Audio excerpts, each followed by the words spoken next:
Hey, everybody, Canna-Talk ND with Wilson. I got breaking news here. Minnesota's HS 600, the cannabis legalization bill, has passed the House floor. Ooh-wee, tenement, earwig, the kind of music that'll blow your skirt up, you know what I mean? Well, listen, some guy, he goes, hey, man, can you tell me how to get to Sesame Street? I go, no, but I can tell you that it's the top of the hour at KRFF 95.9 LPFM, more at Fargo, 701-478-4959. I went to further say you can actually go to radiofreefargo.org. There's also Sesame Street not there, but you can donate, and we appreciate that. This is your Thursday, and it's a beautiful day here in Fargo. Noon to 3 was Side Stage with Trav, and what a humdinger. He was breaking tables and chairs in here today.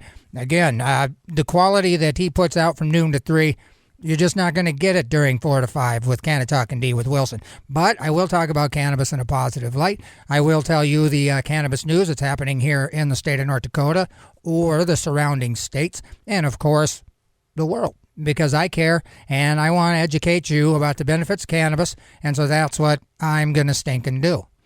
Canna-Talk ND with Wilson, 4 to 5. 4:20, I open a big fat bag of cannabis news. This Thursday's no different. Right after me is Stinky Art Music Mart. Locals on the 8, Radio Free Madness. And boom, that's your Thursday on KRFF 95.9 LPFM. Again, radiofreefargo.org. You can go and donate. You can listen to archive stuff, that sort of thing. And we're glad that you came to KRFF 95.9 to listen to us. And I talk about cannabis again.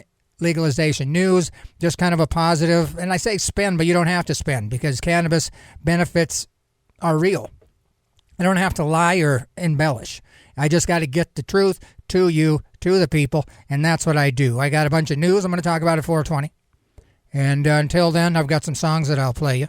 I just want to mention that this hour of programming is brought to you by Black Cottage Body Butter, Black Cottage Alchemy on Facebook, online. You can go to Odds 2 Inns at 2111 Main Avenue East, suite number 4, and you can get it there.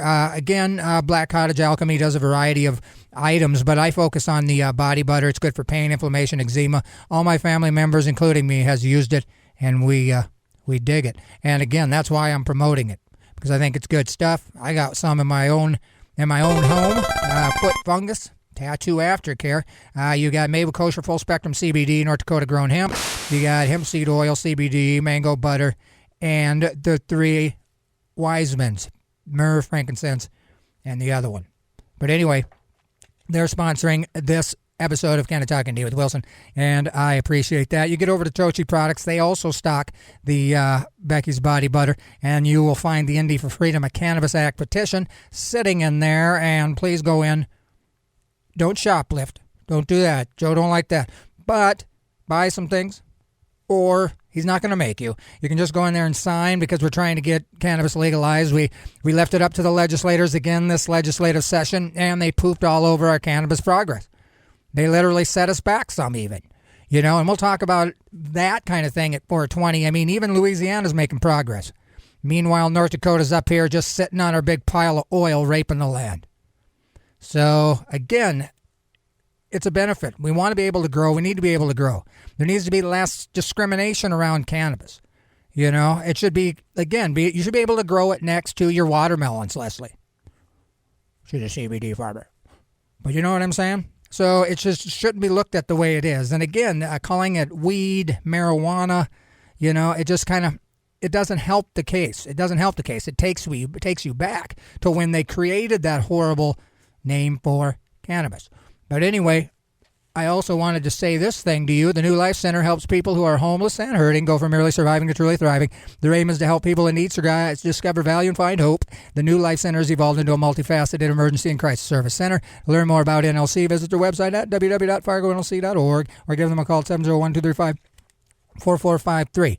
And again, 4:20, we're going to open a big fat bag of cannabis news. I'm excited to do that. We've got a new computer screen in here. Normally I have my Apple Music. Don't tell anybody, that's how I cheat, is an icon on the thing. So there's a part of me that doesn't know when I hit play if you're actually going to get music or if I'm going to have to come back on and say, sorry, technical difficulties. I have to tell you that in advance because I don't want you to get, halfway into stick figure and wonder where it went. So there's a couple growing pains in here. They got some new stuff in here, and I'm not good with new stuff. So I got to work through that. RadioFreeFargo.org is what's bringing you Canna-Talk ND with Wilson. We're going to talk about cannabis in a positive light, and that's exciting at 420. And again, that's about all I got. So let's play this. This is Stick Figure, A Pirate Looks at 40. Here we go. Yes, indeed. A Pirate Looks at 40, featuring Stick Figure, K-Bong, and Johnny Cosmic here on KRFF 95.9, RadioFreeFargo.org. You can go and stream, and you can donate there. Welcome. It's Canna-Talk ND with Wilson. Every Thursday, I get up in here at 4. Okay, it's earlier than 4. You just don't know. I just let you know I'm here at 4. And then at 4:20, I open a bag of cannabis news. And this Thursday's no stinking different. Side stage with Trav, noon to 3, right before me. And then Stinky Arts Music Mart right after me. Locals on the 8, and then Radio Free Madness wraps up the Thursday. And again, if you're not hip to the other shows on KRFF 95.9, you should get hip. It's a great radio station, and we appreciate your listening. So anyway, I just wanted to say Canna-Talk ND on YouTube. You'll get this show tomorrow, usually around 5. Philip Cannahead Pilko handles that and gets that up. Gracias to you, sir. And then he does a show Sunday, I think, although I'm starting to see it on Monday. Maybe that's the next one. But anyway, we'll stick with Sunday till he tells me different. Sunday night, Cannaheads, check it out.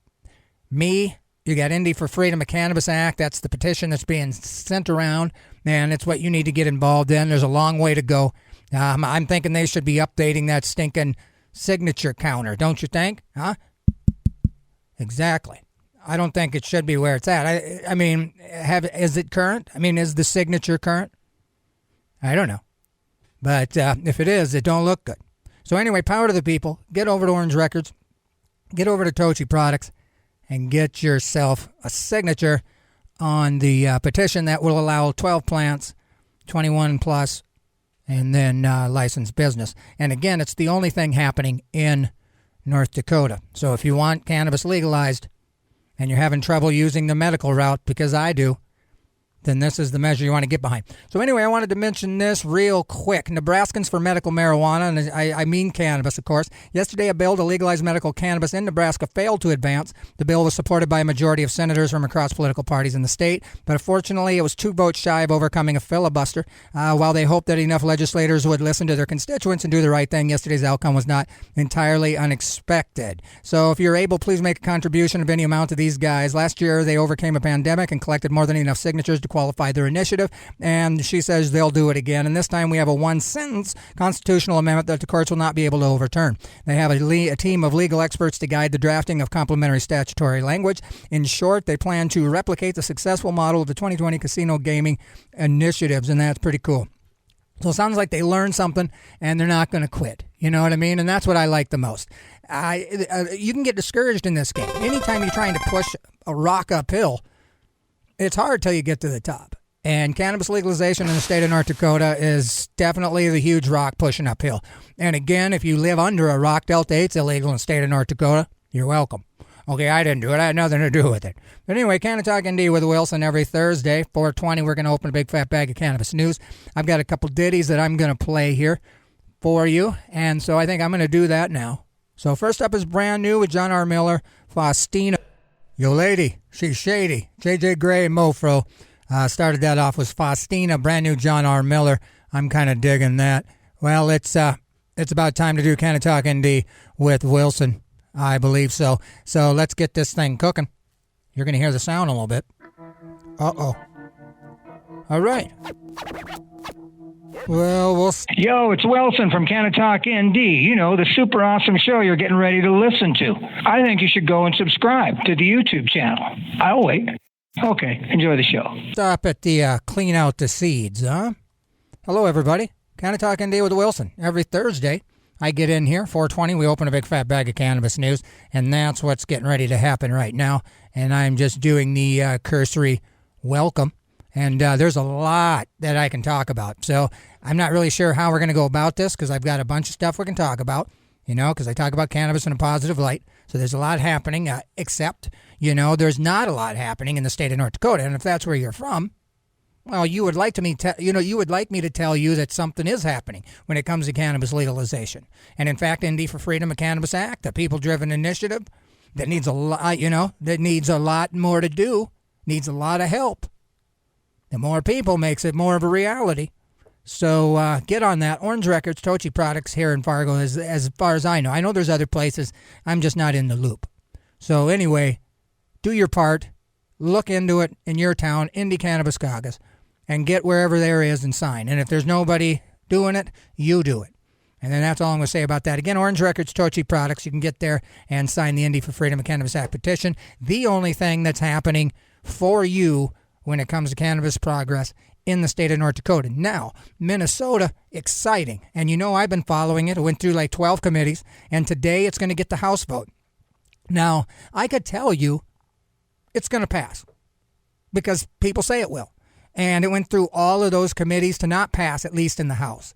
And the House does, Winkler, he spearheaded the whole thing. So everybody knows. It's just going to be interesting to see who voted no in the Republican group, because they're the ones that's going to stick it to you when it goes through the Senate, because everybody claims like it's just not going to get past Paul Gazelka. So if you're in Minnesota, email that dirty dog and tell him to change his crazy closed-minded ways and vote it through on the Senate floor. So anyway, I've got Canna-Head Pilko, my man, on the edge of his seat. 4:30 is when they're going to do the debate, and I don't know how long that'll be in Minnesota, but I'm hoping I can tell you before I sign out of here that, and tell you how many voted yeas and how many nays on the, what's it called, 600, MF600? I know it's 600 something F600, but it's really been vetted. So this is really exciting, and like Marcus Harkis said, my homie, he was talking about 5 years ago, you couldn't even find somebody in Minnesota to sponsor a bill. You couldn't even find anybody to take a bill that would, legalize cannabis, even medically. You couldn't get anybody to touch it. So the fact that it's expected to get a majority House vote is stupendous, and not only will that possibly happen, it's a really good bill. It's a really good cannabis legalization measure. It's taken everything into account, small businesses, the little guy, because you can tell right away when those bills were wrote by the fat cat who gave you the money to write the bill. I mean, if you've got a guy over your shoulder going, no, you should add this, you should put that in there, knowing it will benefit him, you have essentially the money and lobbying power is exactly what they're doing. Oh, you're writing a bill about guns? Well, my people are for guns. Let me, and I'm not for or against guns. I mean, I can assure you I don't use one. I mean, I hear a bang loud enough and I'm under the table. When I was a kid, I used to go deer hunting and stuff, and I just couldn't handle it. It was just stupid. I mean, I was like, you're just walking around looking for something? I got, ADHD don't work really well with deer hunting for me, But, so no, I don't have a stance like that, but I'm just saying. But anyway, Minnesota, House vote, full House vote, 4:30, they're going to debate it. And if I can find out before I shoot out of here at 5 o'clock, which in fact then is Stinky Art Music Mart. Locals on the 8, Radio Free Madness. That's what you can look forward to here on KRFF 95.9er. I'm Canna-Talk ND with Wilson. I'm Wilson. Thanks for coming by. We're going to talk about cannabis and positive light, which you probably have figured that out already. So let's get going. So this is Marijuana Moment. Colorado sold more than $500 million in legal cannabis in 2021's first 3 months. Oh, I was just going to tell you, if you still call it weed or marijuana, you can only call it cannabis. If you care about cannabis legalization and, to remove the stigma, you've got to, and I don't mean you, I'm saying that I really wish that everybody would stop calling it those derogatory, racially motivated names for something that is beneficial to us.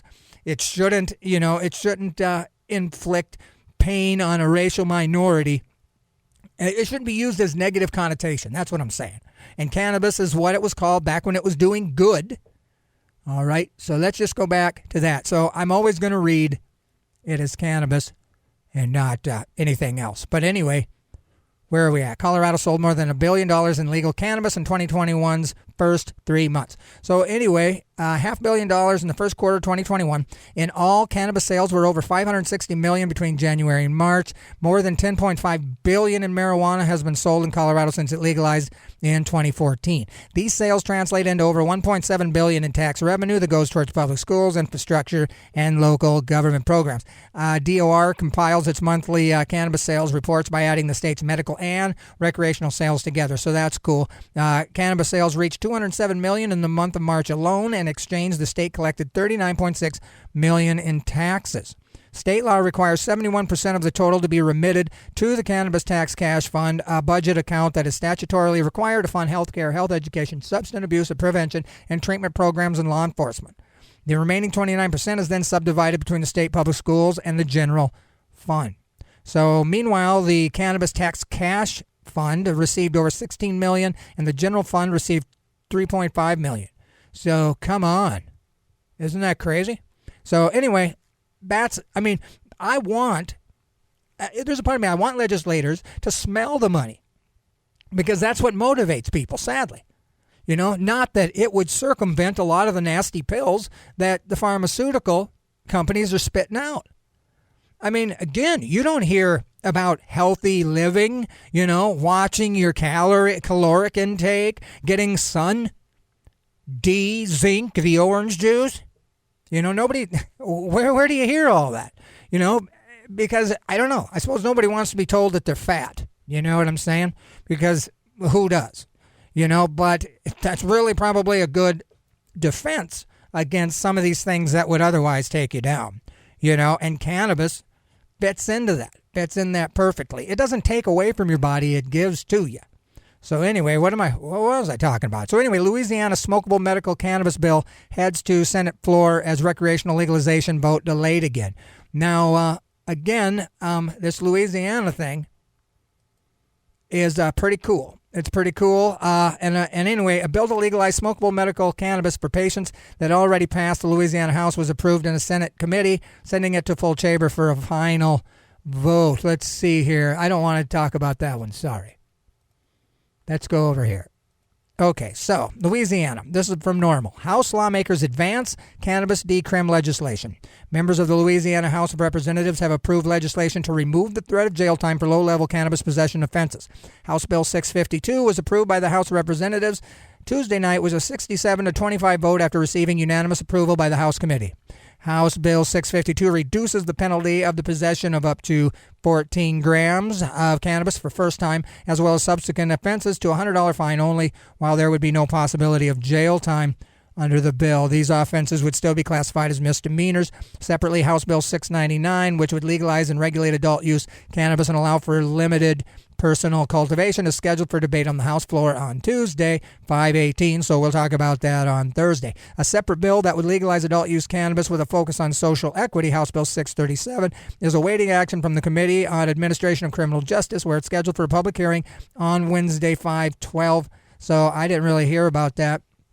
So House Bill 391 was also approved by the House of Representatives by a 73-26 vote, sending the bill to Senate for further consideration. This measure would repeal the prohibition on physicians recommending medical cannabis for inhalation and in raw or crude form medical cannabis flower. It also allows dispensaries to dispense 2.5 ounces of cannabis flower per 14-day period. House lawmakers also approved a separate proposal to levy a tax on these products. So that's really good news.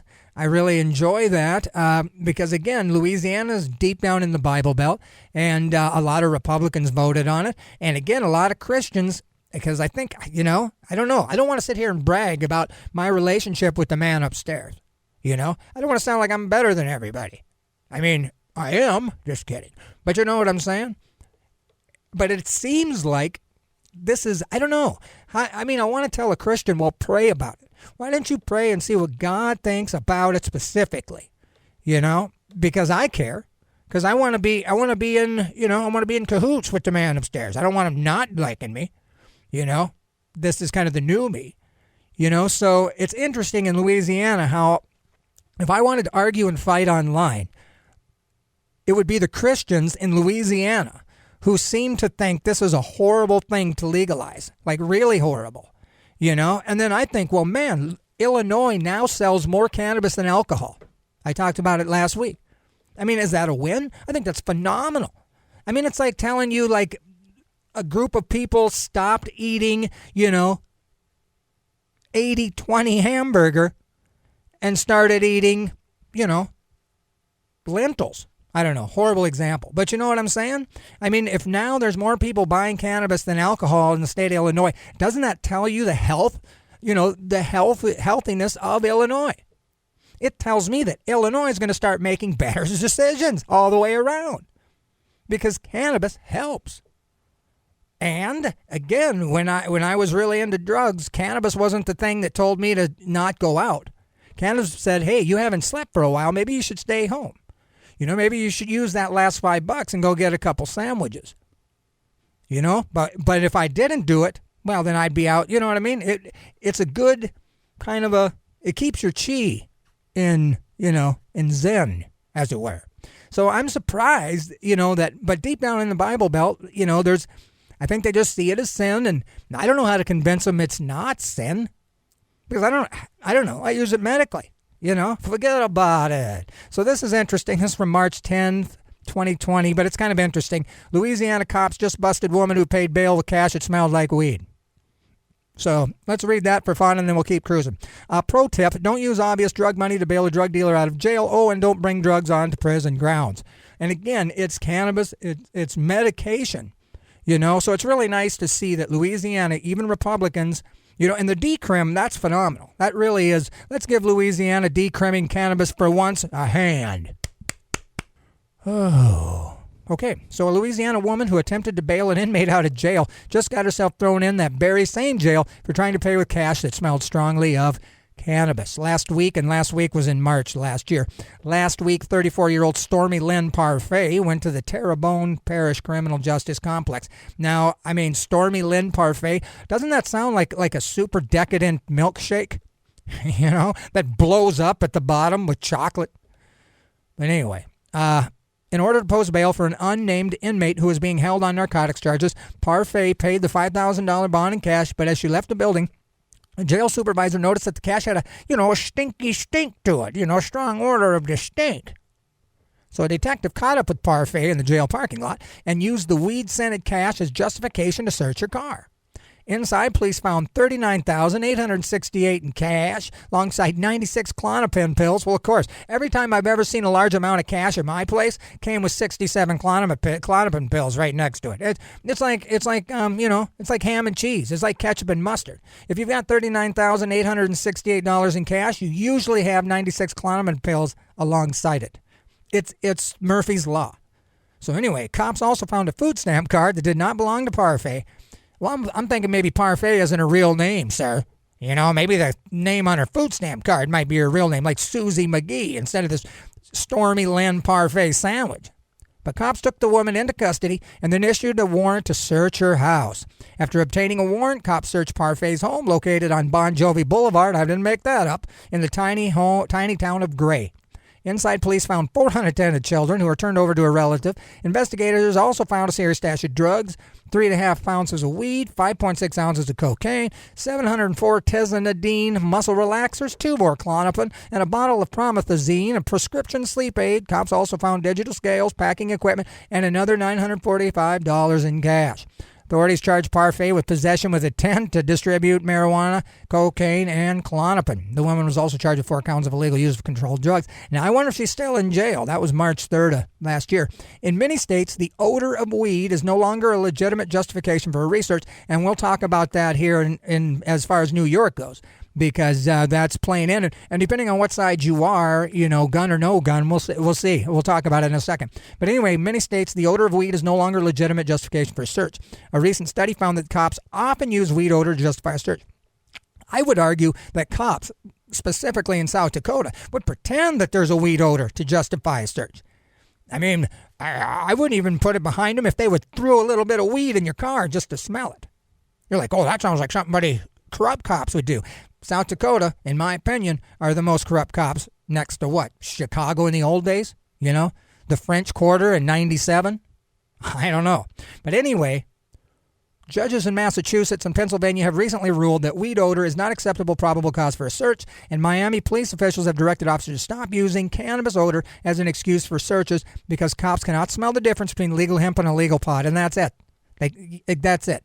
But most cases, and the prick cops, they're still pulling you over. They're still processing you through and then telling you, well, if you don't like what I did, get a lawyer and fight the difference that it's hemp legally or illegal.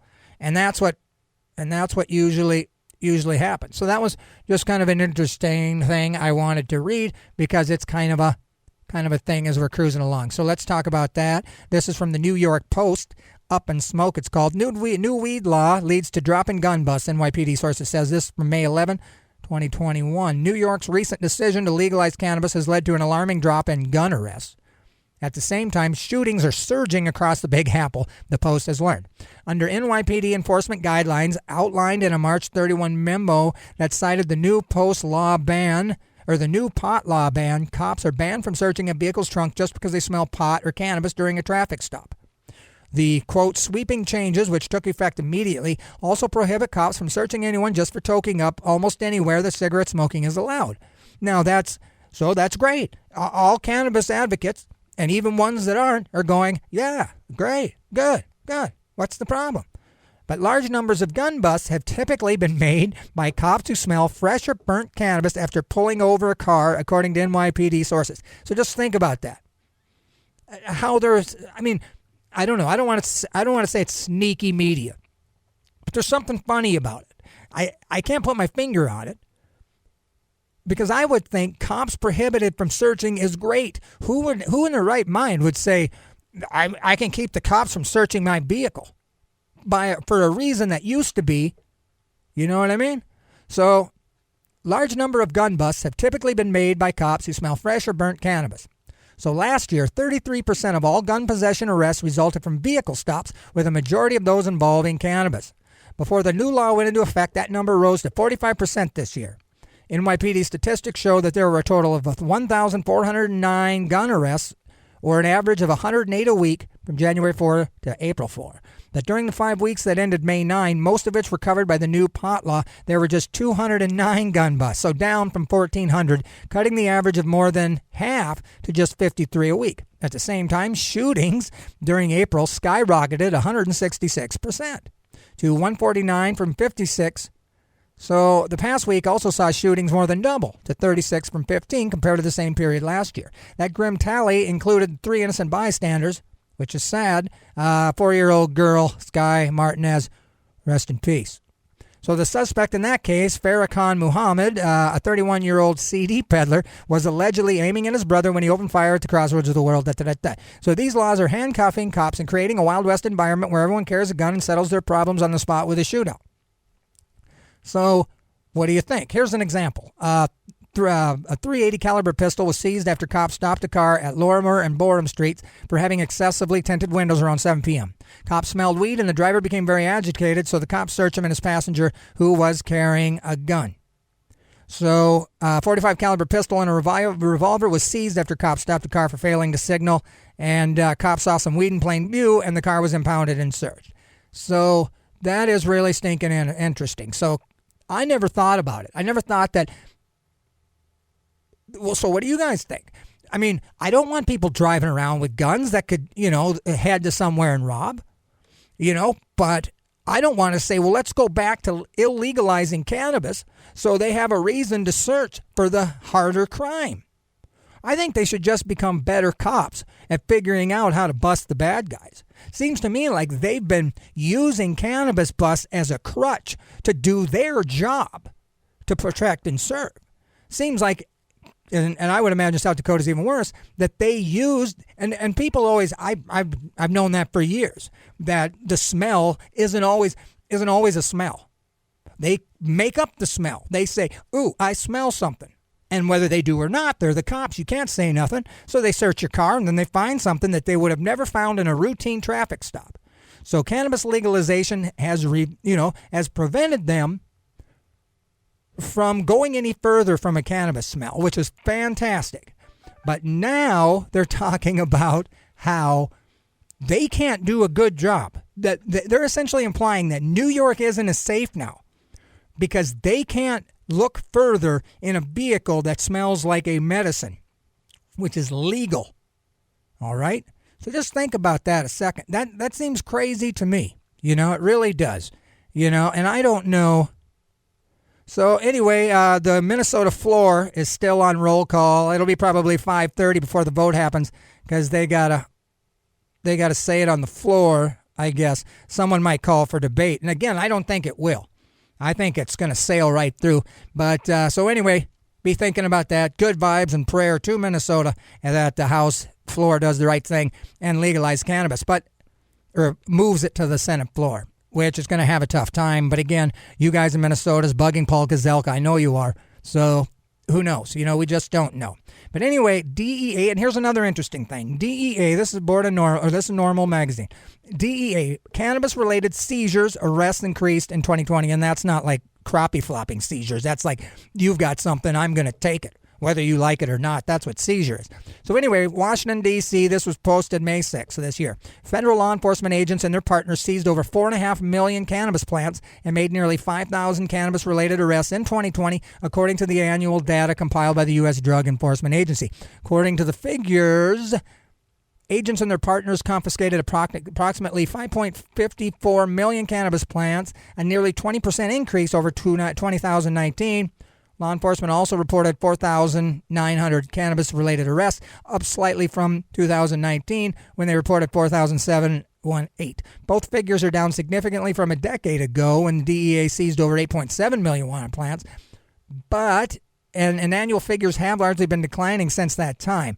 But commenting on the data trends, Normal Director Paul, while cannabis enforcement is arguably not the same priority that it was once for the DEA, likely because of charges in state policies and in federal budgetary guidelines, this does not mean that the agency is content to look the other way at violations of federal cannabis law. There are still several thousands of Americans arrested for federal cannabis violations each year, even at a time when some 7 in 10 Americans believe that the plant ought to be legal for adults to use and possess.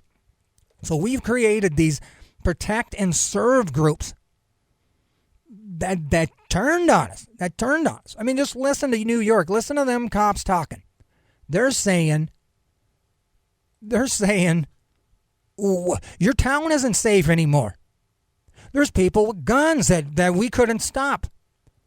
But you bullied them. You used something that isn't bad to find something else that they had. Now, granted, you shouldn't have a gun, right? Like if you're a criminal, you shouldn't be driving around with a gun in the trunk.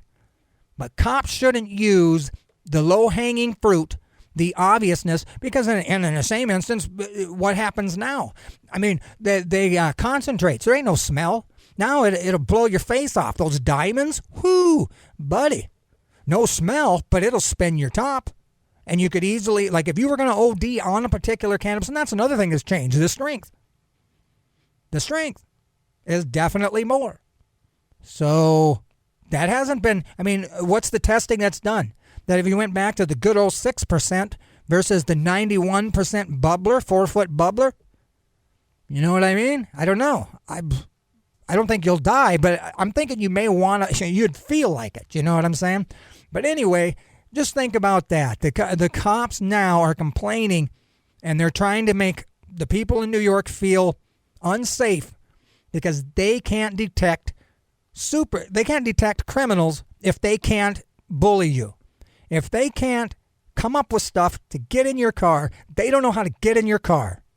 If they can't use a really smelly thing that's hard to hide, which is beneficial and it hasn't hurt anybody really. I mean, the laws have hurt people. That they haven't figured out how to keep the state safe. You know, they don't know how to keep New York safe now if they can't use cannabis smell as a precursor to looking in your trunk. So I don't know what that means. I'm just giving you the information, but it tripped me out. It really did. I didn't like reading that. I don't even know what it's saying to me, you know. But anyway, this is Pierre, South Dakota, Kilo Land, May 10th, 2021. And we gotta keep cruising here. Lawmakers agree medical cannabis use will be banned for South Dakota law officers under rule. South Dakota's Law Enforcement Officers Standards and Training Commission can prohibit medical cannabis use or possession by law enforcers or and 911 dispatchers. 911 dispatchers. The Legislature Rules Review Committee decided Monday. The 4-2 vote to accept the Commission's package of proposed rules came despite a provision in South Dakota's new law legalizing medical cannabis that says state board and commissions can't penalize licenses for legally using it. Paul Boschand said he didn't look at other states regarding law enforcement and medical marijuana. Well, he should have. He should have looked at other states. Chad Mosteller, he's the commission's executive secretary and oversees the state's academy. They voted to accept the package. Troy was the only one opposing it. And again, this was just silly. Bashan said there could be problems if a law officer was involved in a shooting and immediately tested. And he says federal law prohibits possession of a firearm by a person who's using or is addicted to a controlled substance, and that's our problem. Calling it marijuana and saying addicted to controlled substances, and they're using it as they're saying drugs. But it isn't, and it shouldn't even be that. So as soon as they can reduce the schedule, once they get that down, once they remove cannabis as the scheduled drug, we would have we would do it. So I think the Standards Commissions did an excellent job in revising the standards. A retired circuit judge said employers under some circumstances can restrict the use of drugs by their employees, whether legal or illegal. I just wish they would stop saying that. So Jensen said it's illegal for a licensed firearm dealer to sell a gun to a person who admits on a required federal form to being a user of cannabis or other controlled substances. Now, why in the world would a person admit it? But why would it even be on there? So, Bashan said a law enforcement officer could lose state certification if he or she had a physician's prescription for cannabis and used it. It is still illegal under federal law. Boy, aren't these South Dakota people have to be fun at parties, huh? I mean, these cops drinking all day, but don't say cannabis. And then they'll start talking about drugs and stuff. Isn't that crazy? Well, anyway, they're going into recess right now. Apparently, Waltz is going to announce something 45 minutes before the vote. So Tim Walsh is definitely for cannabis, so that's really good news. And I want to say this to you. This hour of programming on KRFF 95.9 LPFM is being underwritten by Primrose Boutique. Primrose Boutique is a locally owned specialty boutique carrying fashion sizes small through 3X. They also provide fashionable accessories, jewelry, shoes, and novelty gifts, including candy bouquets, for any occasion. They're located at 1115 9th Street East, Suite A in West Fargo. For more information, check out PrimroseBoutiqueFashion.com or find them on Facebook and Instagram, Primrose Boutique, where affordability meets fashion. Well, welcome to the Underwriter Fun Group here at KRFF 95.9 LPFM. Canna-Talk ND with Wilson every Thursday, 4 o'clock I get in here. And then 4:20, I open a big fat bag of cannabis news, and that's just what happened now. So now I'm going to play some tunes because you guys deserved it. And then I'll come back and tuck you in. Canna-Talk ND on YouTube. Tomorrow you can watch that or listen to that on 5. Philip Cannahead Pilco is a Sunday at 9. And Indie for Freedom of Cannabis Act is the petition you need to sign if you're in Fargo. Orange Records, Tochi Products. This is brand new music. Tony Joe White, Boot Money. We'll see you in a bit. Money. That's from the Smoke from the Chimney album. So anyway, Canna-Talk ND with Wilson. Every Thursday at 4 o'clock I get in here, 4:20, I open a big fat bag of cannabis news. And this Thursday's no different. You missed a good one. If you didn't listen, come back next Thursday. I'll have another one for you. This show's brought to you by Black Cottage Alchemy. Black Cottage Alchemy on Facebook. And Body Butter is their claim to fame. You can go to Odds Den's Gift Shop, 2111 Main Avenue, West Fargo, or you can go over here to Tochi Products, or again, you can go to the website on blackcottagealchemy.com. Black Cottage Body Butter is the business. It works for irritated skin, acne. A little goes a long way, and I can attest to that. The show you listen to is brought to you by Black Cottage Alchemy. Again, thanks a lot. Well, anyway, I want to encourage you to educate yourself so you can educate others on the benefits of cannabis. Again, I'll be back next Thursday. Canna-Talk ND with Wilson. You can listen to this again tomorrow minus the music. And again, as we speak. So, I mean, if you're listening, if you follow my Instagram or my Facebook page, as soon as I hear what happens from this debate in the House floor, I can assure you I'll be posting that up. And most media websites are going to be telling you as soon as we know. Apparently Tim Waltz wants to discuss some stuff quick, and then it'll go to the House vote. And I don't know. I'm in my head, I'm wondering. I don't even know how many House of Representatives there are in Minnesota. But if I were a betting man, I would say 80% of the House of Representatives will vote for this legalization measure. That's just me. I'm not 100% sure. But Indy for Freedom of Cannabis Act, that's the petition in North Dakota that would allow 12 plants, licensed business, and 21 plus. You can go to Tochi Products or Orange Records and tell them Wilson sent you, or you don't even have to. They probably can tell that Wilson sent you just by looking at you, you know what I mean? But anyway, KRFF 95.9 LPFM, Moorhead, Fargo. Up next is Stinky Arts Music Mart. Locals on the 8, Radio Free Madness. That was all started off from noon to 3 with Side Stage with Trav. They were breaking tables over their heads. What a bunch of crazy guys they are. I'm Wilson. I talk about cannabis in a positive light. Cannabis legalization needs to happen, and it needs to happen now. There just really isn't any reason why it shouldn't be. And it was all based on lies, racism, and greed. Lies, racism, and greed. And that's why cannabis is illegal. You're like, well, that don't make sense. I'm sure there was a good reason. There wasn't. Trust me. I go down the rabbit hole to try to find out what the reason is. Where's the violence? Where's the weird giggling with Reefer Madness? Where's the jumping out of windows? I don't see it. So anyway, you guys have been great. I'm out of here. David Allen, Judgment Day. Peace.